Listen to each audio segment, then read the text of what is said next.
Was Conor McGregor versus Nate Diaz 3 ever going to happen? I don't think so. At one point in time, it could have happened, in 2019 or even 2018. It could have happened if Conor wanted to fight Nate instead of Khabib, or even in 2016 where they fought twice in 2015, and if I'm not mistaken, or 2016, I'm not really too sure. Conor McGregor could have fought Nate Diaz then, where the third fight would be really interesting, especially coming off the two fights where Conor tapped out in the first fight and then got Nate Diaz back in the second fight. They were both really good fights and two of the biggest events in UFC history, MMA history even. Conor McGregor then fought Nate Diaz the first time, and he looked decent in the first round, but he gassed later on in the second and, tapped out to the submission. I will say Conor took that on very short notice and moved up on 170 to a division where he's not really that good at compared to lightweight or featherweight, for example. And he did pretty good in the second fight, although he gassed and caught a second win towards the end of that fight. He did very well. And Nate Diaz brought the fight to him. Nate Diaz is a dog, really. So I'm not surprised. Despite his record, it's misleading. This guy's a really good fighter. And I personally think people underestimate Nate Diaz and what he can do. Look what he did to Leon Edwards. Kamaru Usman didn't do that. No, Rafael dos Santos didn't do that to Leon. No one does that to Leon. But now, as of now, let's speak about these two now. Let's speak about these two fighters now. Nate Diaz, he's on the latter end of his career, and so is Conor, to be fair, but Nate Diaz seems like he's on his way out. He seemed like in pretty bad shape against Jake Paul, and him even fighting Jake Paul's wild. If you're going to tell me in 2018 that Nate Diaz would fight Jake Paul in 2023, I wouldn't believe you. I would slap you. But yeah, Nate doesn't look good as of recent, and especially in the fight against Tony Ferguson, he looked horrible. And he was about to fight Khamzat in that fight. So imagine that. Imagine Nate Diaz fighting Khamzat Chimaev. Oh, that would be horrible. But yeah, that's where it went wrong for Nate. And in 2019, Nate obviously fought Jorge Masvidal and Anthony Pettis. And in his return fight, he could have fought Conor. That's what I'm saying. Now, that's for Nate Diaz. That's why he couldn't fight Conor, because he left UFC, obviously, and he's going to make his own money.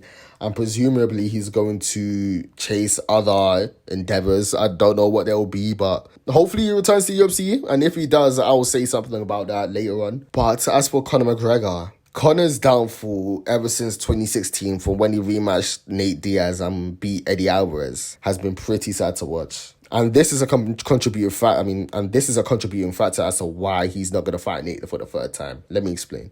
So he lost to Khabib for the lightweight title, which slightly diminishes his legitimacy as, the lightweight champion. And this guy who was invincible for a while in MMA, he got dominated by Khabib and he barely won around. But if we're going to be honest, it's because he was cheating, right? He beat Donald Cerrone after a 2-year layoff, and now this is the part where Conor McGregor destroyed his career forever. Because when he took that 2-year layoff, he fell off hard. He fell off really hard. He didn't even look the same in the 40 seconds he took against Donald Cerrone. He missed his first punch. He cheated. He grabbed Cerrone's belts underneath the waist. If you missed that, I don't know if you saw that, but he did cheat against Donald Cerrone too, and he pulled him in and he landed a high kick, right? And I think, to be honest, at the time I thought he was back, but he did look a bit awkward. He looked slightly stiff, and that's because of his boxing stance. But again, it's a sign that he is not the same fight he was against Eddie Alvarez, right? And then the Dustin Poirier rematch solidifies my argument, because against Dustin Poirier there were no slick counters, there was no head movement, there was minimal footwork, right? So whenever Dustin landed on Conor kind of froze up sometimes, and he didn't really have an answer for most of what Dustin Poirier was doing anyway. Although Conor didn't look too bad, it was a shell of his former self. He clearly lost his way.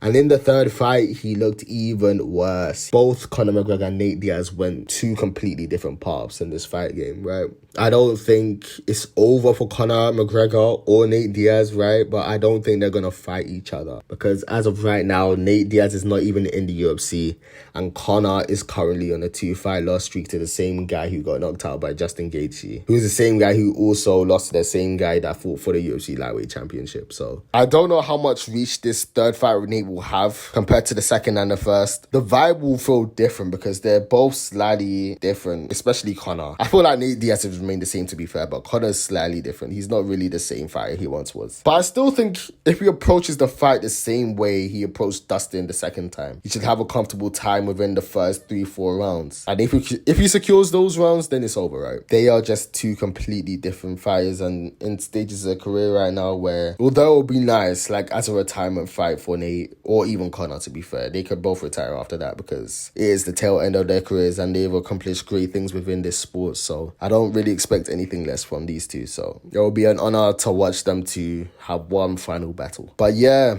thank you for listening, and I appreciate that you listened through this whole thing, you know. I do this YouTube thing as a hobby now. It's not really a thing where I expect to grow off it. It's just a hobby of mine. So yeah, I hope you guys enjoy, and I'll see you next time.